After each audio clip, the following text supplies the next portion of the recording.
بسملہ کھڑا ہو. یہ محبت کیمرے سے ہے یا پیچھے بھی رہے گی؟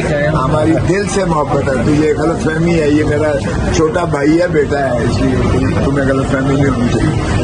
ہم نے کل یہی کہا کہ آل پارٹیز کانفرنس میں یہ چیزیں طے ہونی چاہیے. فارم 47 کی حکومت بالکل مکمل طور پر ناکام ہو چکی ہے. اس لیے یہ گراؤنڈ ریالٹی کی حقیقت کو تسلیم کریں کہ عمران خان کے جب تک آپ اسٹیٹ آف ڈینائل میں رہیں گے ملک نہیں چلے گا. اور آپ کو یہ آگہی ہو چکی ہے کہ عمران خان کے بغیر نہ یہ ایوان چل سکتا ہے, نہ جمہوریت چل سکتی ہے, نہ یہ ملک چل سکتا ہے. تو بہتر ہے کہ آل پارٹیز کانفرنس میں ان معاملات کو طے کیا جائے. بلوچستان آپ کے ہاتھ سے نکل چکا ہے. خدارہ بلوچستان وہ مت کریں جو آپ نے مشرقی پاکستان کے ساتھ ہوا.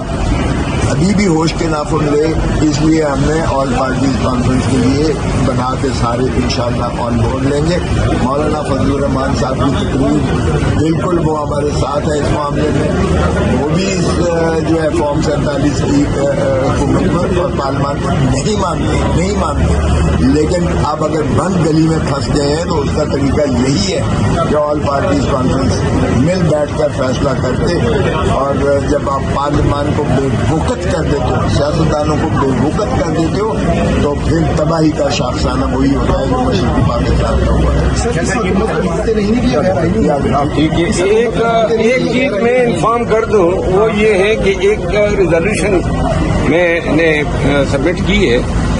پاکستان تحریک انصاف کے حوالے سے الزام تراشی کی جاتی ہے کہ اوورسیز پاکستانی جو ہیں وہ پاک فوج اور ملٹری قیادت کے خلاف سوشل میڈیا پہ کمپین کرتے ہیں. اس حوالے سے جو ہے ایک سانڈ گروپ ہے, وہ سانڈ گروپ جو ہے فوجی بگوڑے ہی ہے, اور ایک جو ہے عادل راجہ اور ایک مہدی ہے. یہ ایک لندن میں اور دوسرا کینیڈا میں بیٹھ کے فوجی قیادت خصوصاً جو ہے اسٹیبلشمنٹ کے جرنیلوں کے خلاف جو ہے الزام تراشیاں اور گالم گلوچ کرتے ہیں. اور میں نے آج یہ کہا ہے کہ اگر ریاست پاکستان اتنی ناکام ہے کہ یہ جو گالم گلوچ کرتے ہیں اور فوج میں بغاوت کو اکساتے ہیں اور الزام جو ہے فوجی قیادت اس کا PTI پہ در دیتی ہے, ان کو گرفتار کر کے پاکستان کیوں نہیں لایا جاتا ہے؟ وہاں انٹرپول سے ان کے وارنٹ جاری کروائے جائیں, ان لوگوں کو پاکستان لایا جائے اور قرار واقعی سزا دی جائے. اور تاکید سے یہ بھی ایک واضح پیغام ہے کہ PTI کا ان لوگوں سے کوئی تعلق نہیں ہے.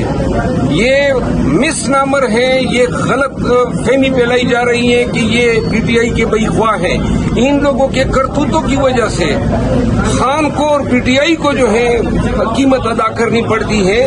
تو لہذا قومی اسمبلی کے ذریعے میں نے حکومت وقت سے یہ مطالبہ کیا ہے کہ انٹرپول کے ذریعے ان مجرموں کو پاکستان لا کے قانون کے مطابق